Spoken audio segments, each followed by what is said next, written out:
Tout d'abord, il faut aller voir Sirat. Il faut aller le voir au cinéma, c'est un impératif. Il ne faut rien lire, il ne faut rien savoir, il faut simplement y aller. Ne pas voir le film en salle, c'est s'enlever 80% de l'intérêt. Ne pas voir le film en salle, c'est comme ne pas être allé voir 2001 l'Odyssée de l'espace en 68. Vous en conviendrez, c'est dommage. C'est un travail de sound design rigoureux et pointu, poussé au-delà de la seule musicalité, dans un traitement absolutiste qui fait vibrer le corps et la salle tout entière. C'est un moment.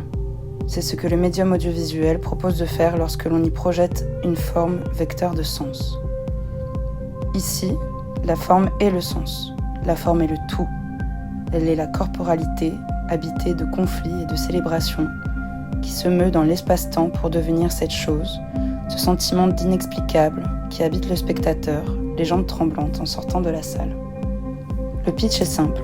Luis, un père de famille, recherche sa fille en fugue, qui pourrait être dans une rave en plein désert. Il est entêté dans sa quête, où il propulsera tous les protagonistes, les teufeurs, son fils, les chiens. Dans une première lecture, le film aborde la question de la marge et de la famille choisie. Pour ceux qui auront pu déjà connaître les raves et les hippies vagabondeurs, l'exactitude des personnages traités est bluffante. Ils sont incarnés par de réels concernés et ça se sent, ça se voit à l'image. Tous les autres acteurs s'inscrivent aussi dans ce parti pris, servant la quête du film dans un réalisme transcendantal, une fresque étrange d'un voyage d'humanité. Il expose avec douceur des corps singuliers, parfois mutilés, des expressions de genre trouble, des amitiés tendres, sans jamais tomber dans les travers sulfureux et putassiers que le cinéma adore montrer dès lors qu'il s'agit des parias. Ici, le réalisateur fait le choix de son point de vue. Il ne montre pas les prises de drogue dures, il ne montre pas de sexe ni de rapport charnel ou ambigu entre les corps. Il décide de montrer la communauté comme une famille soudée, qui partage tout et revendique sa liberté totale et heureuse. Bref, il fait le choix d'un point de vue très rare dès lors qu'on aborde la marginalité à l'écran. Pas d'overdose, pas d'orgie, pas non plus de glauque. Il y a un enfant dans la communauté et elle respecte de ne pas le brusquer. On nous présente leur trajectoire dans un contexte apocalyptique de Troisième Guerre mondiale, dont le film a l'élégance de ne jamais désigner de pays responsable. Il pose ainsi plusieurs questions. Pouvons-nous fuir la guerre pour la fête ? Risquons-nous de perdre ceux qui restent en cherchant ceux qui partent ? Quel est le prix de la liberté ?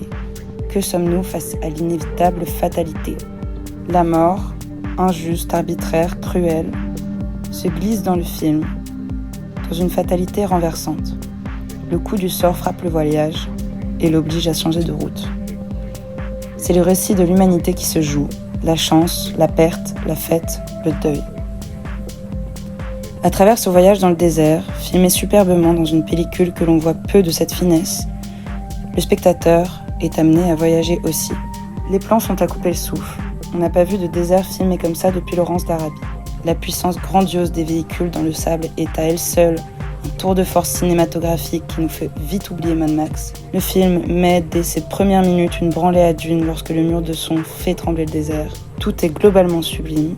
Le montage, la surimpression, l'immensité claustrophobique et la proximité libératrice. Sirat est un objet d'art. C'est une quête de sens confrontée au nihilisme du réel. Personne ne peut se soustraire à son environnement. Personne ne peut éviter le coup du sort. En cela, Oliver Lacks se positionne parmi les grands réalisateurs de la métaphysique, aux côtés de Tarkovsky et Malick. Voir Sirat, c'est comme voir Stalker ou The Tree of Life.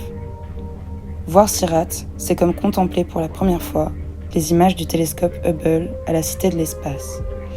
C'est subjugant, c'est terrifiant, c'est un rappel brutal à l'humilité primitive des hommes.